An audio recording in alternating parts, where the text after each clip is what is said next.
একটা সংসারে হাজবেন্ড ফাঁসা থাকাটাই সবচাইতে উত্তম আপদে বিপদে। তো একটা গান তো মনেই পড়ে গেল, জীবনে মরণে থেকো গো পাশে, আধারে আলোতে 12টি মাসে।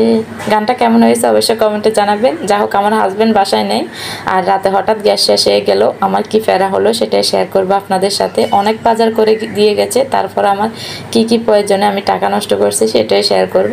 সম্পূর্ণ ভিডিওটির সাথে থাকবেন। যদি ভালো লেগে থাকে লাইক কমেন্ট শেয়ার করে দিবেন, আর আমার চ্যানেল নতুন হয়ে থাকলে চ্যানেলটি সাবস্ক্রাইব করে দিবেন।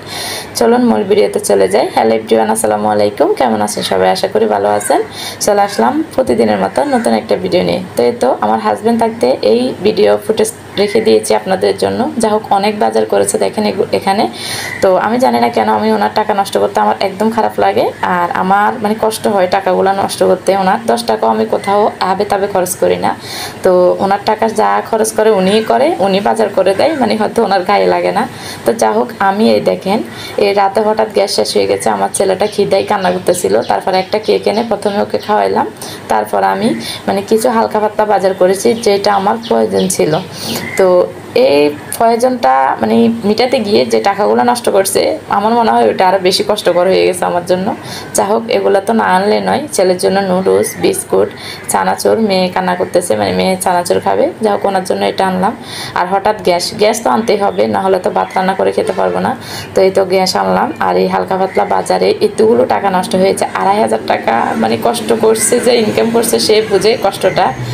আর আমার কষ্ট লাগতেছে ওনার টাকাগুলো নষ্ট করে। কিছু করার নেই, এগুলো তো আনতেই হবে।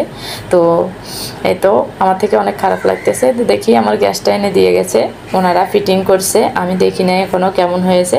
তো চলুন দেখি গ্যাসটা জ্বলতেছে কিনা। এই তো আমার গ্যাসটা তো সেট করে দিয়ে গেছে, দেখি জ্বলে কিনা। এই তো জ্বলতেছে সুন্দর মতো। তো যা হোক, সময় ফাঁসা থাকাটাই সবচাইতে উত্তম আমি মনে করি। আপদে বিপদে রাতে বিয়ালে যে কোনো জিনিস প্রয়োজন হতে পারে। মেয়েরা সবসময় হয়তো যেতে পারে না, কিন্তু হাজব্যান্ড থাকলে মানে এটা তাড়াতাড়ি হয়ে যায়। যাতেই কষ্ট হোক, হাজব্যান্ড কোনোদিন মানা করে না, এটাই মানে সত্যি। তো আজকের ভিডিও পর্যন্তই। আল্লাহ হাফেজ, আসসালামু আলাইকুম।